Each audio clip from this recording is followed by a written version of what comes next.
Now question is, what are maritime security challenges in India, and discuss the organizational, technical, procedural and other issues to improve the maritime security. So what are the issues? So when it comes to the maritime security challenges, the challenges since the 26/11 unfortunate attacks have been identified as cross-border terrorism.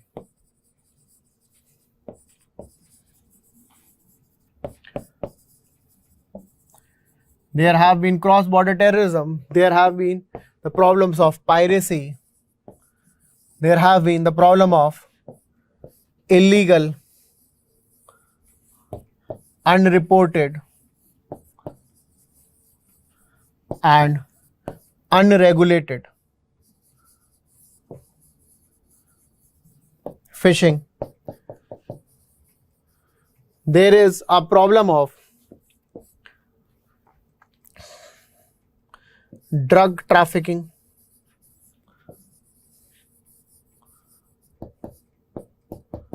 There is a problem of smuggling. There is also a problem of dark shipping.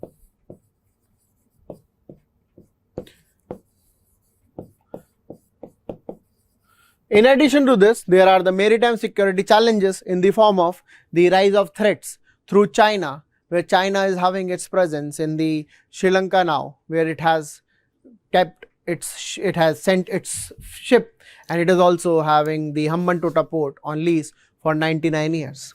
We are also witnessing the threats to the maritime security with the rise of climate change also. So these can be some of the threats to maritime security. Now these threats can be dealt in the organizational, technical and procedural manner. Where in the organizational manner, the first important initiative is the beginning and the launch of the policy of the National Maritime Security Strategy 2015. This strategy was in response to the unfortunate 26/11 attacks, where we identified that there are certain lacunae in our maritime security, and for that the Government of India introduced a coastal security scheme. The coastal security scheme is further strengthened with the National Committee for Strengthening Maritime and Coastal Security. This National Committee for Strengthening Maritime and Coastal Security will be working under the aegis of the National Maritime Security Coordinator, who will be providing the support for increasing the maritime security.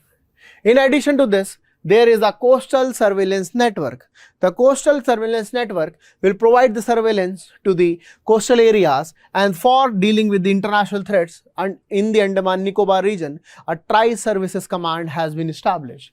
And recently, an indigenous aircraft carrier is also inducted into the Indian Navy, that is the IAS Vikrant. This is the organizational initiative. In addition to this, there are certain technical initiatives where the satellite named Sindhu Netra is providing the surveillance to the warships and to the commercial ships that are within the maritime space of India.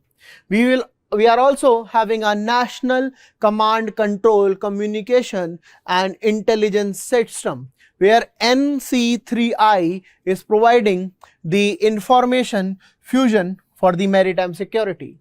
There is also an information management and analysis center for the fusion of information through the information fusion center. We are also having a maritime domain awareness system, where the awareness is provided for doing anything in the maritime region.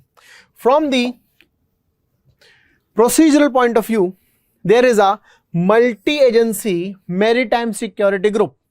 Multi-agency maritime security group is working under the National Maritime Security Coordinator. The National Maritime Security Coordinator is coordinating between the various security forces that are engaged on the maritime borders, where the territorial waters till 12 nautical miles, they are under the control of the maritime police force of that state government. Then from 12 nautical miles till the 200 nautical miles, it is under the security control of Indian Coast Guard, and beyond 200 nautical miles it is under the surveillance of Indian Navy. However, there is no clear demarcation of territory. Like in the Sar Creek region, BSF is providing the security. In the Sundarban region also, BSF is providing the security. And because of that, there is a need for a coordination system. For that, there is a hub and spoke model. Hub and spoke model is the core center where the Indian Coast Guard will be acting as the core command center, and they will be having the support from the Marine Police Forces, like from the Gujarat Marine Police Force, Maharashtra Marine Police Force, Goa Marine Police Force, Karnataka Marine Police Force, so that they all in coordination work in the form of a hub and spoke model.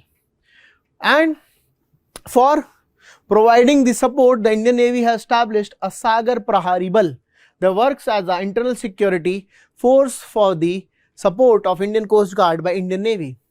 Fishermen are also considered as the eyes and ears of the security forces, and that is why a Sagar Suraksha Dal, a voluntary group of the fishermen, is also established.